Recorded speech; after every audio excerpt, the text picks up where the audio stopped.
عثمان بن عفان کے لیے اللہ کے نبی نے جنت کے اندر محل دیکھا۔ نبی کریم صلی اللہ علیہ وسلم نے فرمایا معراج کی رات جب اللہ تعالیٰ نے مجھے اپنے پاس بلایا تو میں نے جنت کی سیر کی، تو فرمایا جنت کے اندر میں نے دیکھا کہ ایک ہی موتی کا بنا ہوا محل ہے، سینکڑوں میل لمبا ہے، سینکڑوں میل چوڑا ہے، سینکڑوں اس کے دروازے ہیں، ایک ہی موتی کا بنا ہوا محل ہے، اور اتنا صاف اور شفاف ہے اندر سے کہ ایک طرف اگر کوئی آدمی چلتا ہے تو دوسری طرف سے وہ صاف نظر آتا ہے چلتا ہوا۔ تو میرے عزیز بھائی، ایک ہی موتی کا بنا ہوا محل۔ نبی کریم صلی اللہ علیہ وسلم نے پوچھا، جبرائیل سے پوچھا کہ یہ کس کا محل ہے؟ تو جواب ملا کہ یہ عثمان بن عفان رضی اللہ تعالیٰ عنہ کا محل ہے۔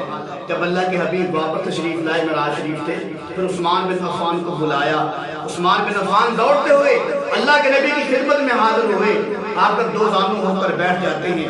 اللہ کے نبی نے فرمایا، عثمان میں نے جنت کے اندر تیرا محل دیکھا ہے، ایک ہی موتی کا بنا ہوا محل ہے، سینکڑوں میل لمبا ہے، سینکڑوں میل چوڑا ہے، اور سینکڑوں اس کے دروازے ہیں، صاف اور شفاف ہے اندر سے۔ اے عثمان، تیرا کون سا عمل ہے کہ جس کی برکت کی وجہ سے تیرے لیے اللہ نے پہلے ہی جنت کے اندر محل تیار کیا ہے؟ تو عثمان بن عفان عرض کرتے ہیں، یا رسول اللہ، فداک ابی و امی، میرے ماں باپ پر قربان ہو، اعمال جو اللہ تعالیٰ نے فرض کیے ہیں وہ تو کرتے ہیں، حسب توفیق آدمی کرتا ہے، نماز فرض ہے وہ بھی آدمی پڑھتا ہے، روزے کا معاملہ ہے وہ بھی آدمی اللہ کا حکم سمجھ کے ادا کرتا ہے، لیکن عثمان بن عفان نے عرض کیا، یا رسول اللہ، ایک ایسا عمل ہے جس کو میں بڑے شوق سے کرتا ہوں، بڑی محبت سے کرتا ہوں، بڑی لگن سے کرتا ہوں، بڑے یعنی کہ دل جمی سے کرتا ہوں، بڑے شوق سے وہ عمل کرتا ہوں۔ اللہ کے نبی نے فرمایا، وہ عمل کون سا ہے؟ تو عثمان بن عفان نے عرض کیا، یا رسول اللہ صلی اللہ علیہ وسلم، میں جب بھی رات کو سوتا ہوں اپنے دشمن کو معاف کر کے سوتا ہوں۔ تو اللہ کے نبی نے فرمایا، تیرے اس عمل کی برکت کی وجہ سے کہ دشمن کو معاف کر کے سونا، فرمایا تیرے اس عمل کی برکت کی وجہ سے اللہ نے تیرے لیے جنت کے اندر پہلے ہی محل تیار کیا ہے، اتنا صاف اور شفاف محل ہے، ایک ہی موتی کا بنا ہوا محل ہے، اس کے ایک طرف کوئی آدمی چلتا ہے تو دوسری طرف وہ صاف نظر آتا ہے۔ تو میرے عزیز بھائی، یہ ہے کسی کو معاف کرنے کا صلہ۔ حالانکہ عثمان بن عفان جنتی لوگ ہیں، اللہ کے نبی نے خود فرمایا کہ عثمان فی الجنہ، یہی عثمان بن عفان ہے جس کے بارے میں اللہ کے حبیب نے فرمایا، عثمان اگر میری 40 بیٹیاں ہوتی تو ایک ایک کر کے تیرے نکاح میں دیتا جاتا۔ یہی عثمان بن عفان ہے جس کے بارے میں اللہ کے حبیب نے فرمایا، عثمان اگر میری 100 بیٹیاں ہوتی تو ایک ایک کر کے تیرے نکاح میں دیتا جاتا۔ یہی عثمان بن عفان ہے جس کے بارے میں اللہ کے نبی نے یہ لقب دے دیا، عثمان ذی النورین، دو نوروں والا۔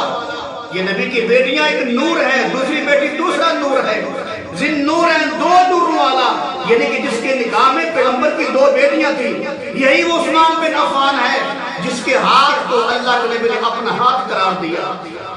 یہی عثمان بن عفان ہے کہ جن کی برکت سے 1450 صحابہ کے لیے اللہ تعالیٰ نے قرآن کی آیت نازل کی، اللہ تعالیٰ نے وحی بھیجی، میرے محبوب کے ذریعے اللہ تعالیٰ نے پیغام دیا، اے میرے محبوب لوگوں کو بتا دو کہ میں عثمان بن عفان کی بیعت کی برکت کی وجہ سے میں 1450 صحابہ پہ راضی ہو گیا۔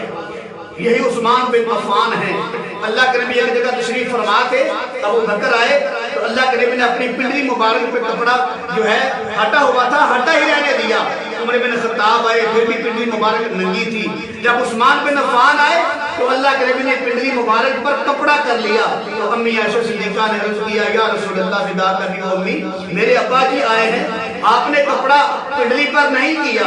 عمر بن خطاب آئے ہیں رضی اللہ تعالیٰ عنہ، آپ نے پنڈلی پہ کپڑا نہیں کیا۔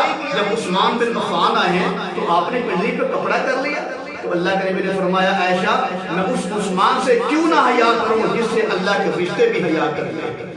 تو بہرحال میرے عزیز بھائی، معاف کرنا اتنا بڑا عمل ہے کہ جس کی برکت سے اللہ تعالیٰ نے جنت کے اندر عثمان بن عفان کے لیے محل تیار کر دیا تھا۔ تو میرے عزیز بھائی، ہم بھی کوشش کریں اپنے دشمن کو معاف کر دیا کریں، اس نیت سے، اس برکت سے کہ انشاءاللہ مجھے اور آپ کو اس کا اللہ اجر دے گا۔ ہاں، اگر کوئی بدلہ لینا چاہتا ہے تو وہ بھی قرآن و حدیث سے ثابت ہے، اگر کوئی معاف کرنا چاہتا ہے یہ بھی بڑا افضل عمل ہے۔